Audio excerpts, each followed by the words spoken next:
All right, so we're back with 511. We have Nathan here. How you doing, Nathan? Hey, Todd. How you doing today? Good. So Nathan's the breaching expert. He's going to talk about two kits that they have that ADS has sold a lot of. We've been working together for over a year now selling this because it's been out in the market about a year. Yep. So first, let's talk about the heavy bag. Okay, so this is the heavy breaching kit from 511. It's actually a breaching system, to be more correct. And what we've done is, first, if we take a look at the carrying system, is that traditionally most are thrown in a backpack, some type of molly system. It's where they very have Velcro loose. Attachment points. And, exactly. So when you start moving and really start beating feet on down the path, those things are all over the place. And so what when we looked at that, we said, hey, we need something that we can easily access the tools, and then also, you know, that keeps them stable. I mean, this is a substantial cage that you have here. That goes all the way to the bottom. I mean, you're not moving. This isn't moving out. No. And so all the tools will mount in here that are part of the heavy kit. And then you can also take this and you can mount it into an armored vehicle, your SWAT van, whatever the case may be. Okay, so let's talk about some of the components of it. Now, so what we have here is the multi-breacher. Now, we all know that the traditional Halligan tool hasn't changed a whole lot since it's entered the market. You know, firefighters started using them a long time ago. What we've done is redesigned that tool to be quicker and more efficient in accessing that door. So the first thing we've done is the head of the tool, the multi-breacher. It's wider, absolutely. So it's wider. It also has serrated edges that it's not going to slip out once we get in between the frame and the door. It bites in there. Absolutely. The next thing is that you'll notice it has some curvature to it.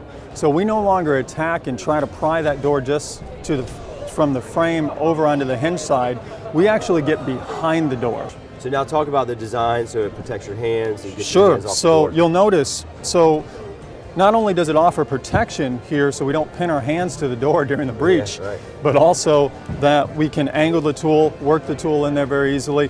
Then we have this reverse forked end over here that won't allow the tool to pin that hand up against there, which can be a problem if it gets stuck on that breach. And then on all of the tools you have the attachment points. So you can put sling, you can sling it. We do. So with the two sling points, they come on all the tools. So you can sling this tool up as you move up to target. If you got to traverse a long ways, or you just have secondary breach points, you don't want to drop the tool, you don't want to have, yell breacher up and send someone back to grab it, then you can just take them with you easily. Nice. All right, so you got the mini ram here. We do. I mean, it's called the mini ram, but it does what the big. It does what the big rams do as well. And the reason is it's not just the ram, but it's also the technique that we teach with it. So you guys really developed the ram around this technique. Correct. So, traditionally we're always down here or we're hammering away with our arm strength, very inefficient. I mean, most of the time we need a big ram and we need a really big guy that's going to be able to get through that door. So internally we almost call this a great equalizer with the technique, because now we're taking our arms, we're getting them close to our body, we're taking a good stance, we got some standoff from that door, we're cranking up. Remember, we're already working in a confined workspace, right? We got a stack, there's, we don't have a lot of room to move. And now we're coming in and we're dropping our weight. I mean, everything's compact. Correct, it's compact. You're taking that force into the door, you're attacking the same point each time, not on the frame, not on the door this time, not on your buddy's hand the next time. Yeah, that's good. So let's talk about one of the other, this is you guys, exclusive to you all. It is. This is a very proprietary tool that we've developed, and this is our edge bender.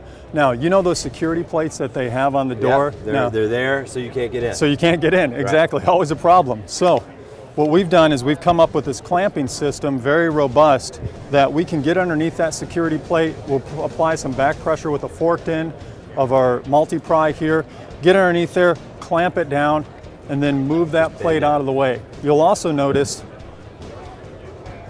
that's the same width there. Yeah, so we got a good spacing there.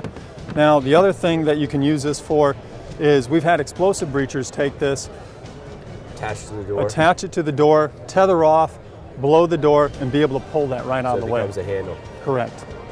So this is the big guy, and now you have a lighter, faster. This is the heavy kit, absolutely. Now, this next kit is the light kit.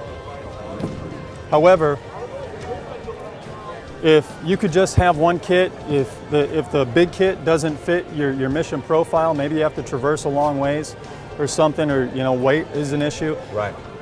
You have a total breeching kit here that can do ramming, that can do inward and outward doors for about 13 pounds, marry together, and they fit in that sling bag there. Got Molly, Velcro, easy, you just rip right open. Yep, reinforced in for the tool in. Yeah, that's right. Down here, won't rip out. And then, you can always use the sling points as well. So between the multi-pry that we have here and then this guy, kind of like a Swiss Army knife here. Exactly, it's a Swiss Army system. The funny thing is, it was actually developed in partnership with our partner who develops it, Swedish Entry Tools. So you're closer than you know there. Engineers. So what we have here is the multi-sledge, which is actually 4-in-1 tools. So on this business end here, we have the traditional sledge side and a kind of that rounded surface that we can get the most force out of. We're thinking about all the designs here. Then we have the ramming side to this, so that we can use it as a ram. You'll notice that we also have some protection for the hand here to really drive, or just so we don't slide on down the tool. Yep. Yeah, and if we're setting the tool there, that we can use that and that ramming surface on the back and set that tool. Or if we just want to ram small interior doors with this. So we got 1, 2, and then 3 would be the Rake and Blade here. That you can clear the frames, drapes, windows, whatever. Even we've gone up against buses, and guys beating on it all day with a sledgehammer can't get through the plexiglass on the buses. They turn it around, pop it. Yeah, they just pop right in there. They can perforate it and pull the windows right out. And then we move on down to the forked end here, which you have 2 opposing forks ends on each side. You have a pry end. That you have a complete breeching system. So you were saying that y'all teach the technique where you start from the bottom, pop it all the way up. Correct. So let's say that you can't get through just by ramming it, you have multiple lock points all around that door. We actually have a system that we teach that was designed with the tools that we can get underneath that frame. My buddy's over here, we're creating spacing going in, creating spacing going in, creating spacing going in, popping the locks all the way up. Well, good.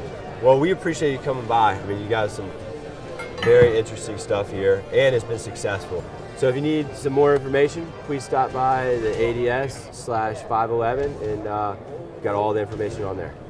Thanks a lot, Nate. Hey, thank you very much.